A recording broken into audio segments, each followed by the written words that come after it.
3 men disappeared from a remote lighthouse without a trace, leaving behind an untouched meal. The year was 1900, the place, a tiny, desolate rock in the North Atlantic, part of the Flannan Isles. On Isle Moor, a lighthouse stood sentinel against the raging sea, its beam a solitary comfort to passing ships. But on December 26th, a passing steamer, the Archdor, reported something deeply unsettling. The light wasn't shining. This wasn't just a minor malfunction, it was an impossible oversight. Lighthouse keepers were meticulous, dedicated to their duty, especially in such treacherous waters. For the light to be out meant something was terribly wrong. But the stormy weather prevented any immediate investigation. Days later, on December 29th, the relief vessel Hesperus finally reached Isle Moor. On board was Joseph Moore, a relief keeper who knew the 3 men stationed there, Thomas Marshall, James Juquet, and Donald MacArthur. As the Hesperus approached, a chilling silence hung in the air. Moore disembarked alone, a heavy feeling in his gut. He climbed the steep steps to the lighthouse entrance, calling out to his colleagues. Only the cry of gulls answered. The door was unlocked. Inside, everything seemed eerily still. The first thing he noticed was the untouched meal on the table in the kitchen, half-eaten. It was as if the men had simply stepped away for a moment, expecting to return. But they hadn't. The clock in the kitchen had stopped. Further inspection revealed more disturbing details. 2 of the 3 oilskins, heavy waterproof jackets essential for outdoor work in the harsh weather, were missing. This meant one man had gone outside without his protective gear, an unthinkable act for experienced keepers. The logbook, meticulously kept by the head keeper, James Juquet, offered a glimpse into their final days. Entries described fierce gales, unlike anything recorded before. The last entry, dated December 15th, simply noted, "Storm ended. God is over all." No bodies were found, no signs of a struggle. The lighthouse was intact, no damage from the storm. It was as if the men had simply vanished into thin air, leaving behind only questions and an enduring mystery that has captivated imaginations for over a century. The official investigation, led by Robert Muirhead, a superintendent of the Northern Lighthouse Board, commenced shortly after.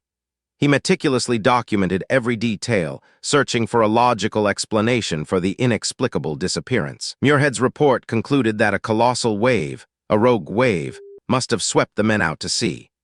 His theory posited that one keeper had gone out to secure equipment during a storm, and the other 2 had rushed to his aid, only for all 3 to be engulfed. This theory, while plausible given the savage nature of the North Atlantic, struggles with certain inconsistencies. Why would an experienced keeper go out without his oilskins? And why would an untouched meal suggest a sudden, unplanned departure? Alternative theories began to emerge, each more unsettling than the last.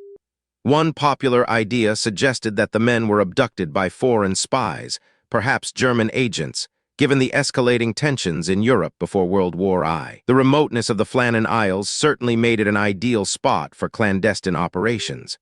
But there was no evidence of any vessel approaching the island, nor any signs of a struggle or forced entry. Just the profound emptiness. Another theory, steeped in local folklore, spoke of a giant sea monster, a mythical creature from the deep, dragging the men into the abyss.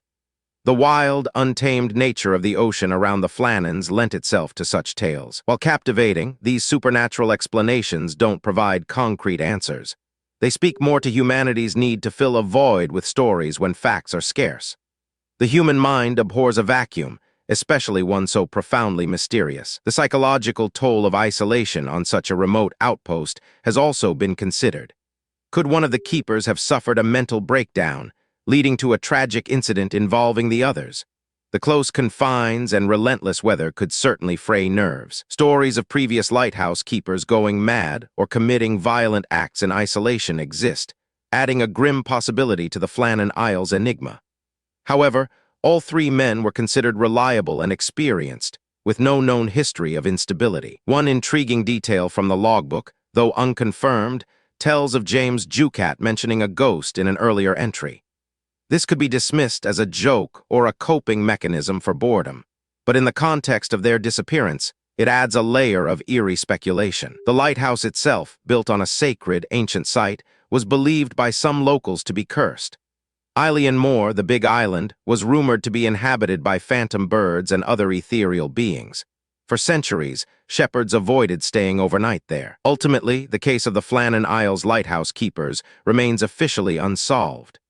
The Muirhead Report's rogue wave theory is the most widely accepted, but it doesn't fully satisfy the unsettling details that linger. There were no last words, no final messages, just the silent, enduring mystery of three men swallowed by the vast, unforgiving ocean, or perhaps something far more unusual. Their story serves as a haunting reminder of the power of the sea and the fragile nature of human existence. The Flannan Isles Lighthouse still stands today, automated since 1971, its light shining brightly. But for many, its beam will always carry the faint echo of a question. What truly happened to Thomas Marshall, James Jucat, and Donald MacArthur? If you find yourself drawn to the unexplained, explore another historical enigma with us next time.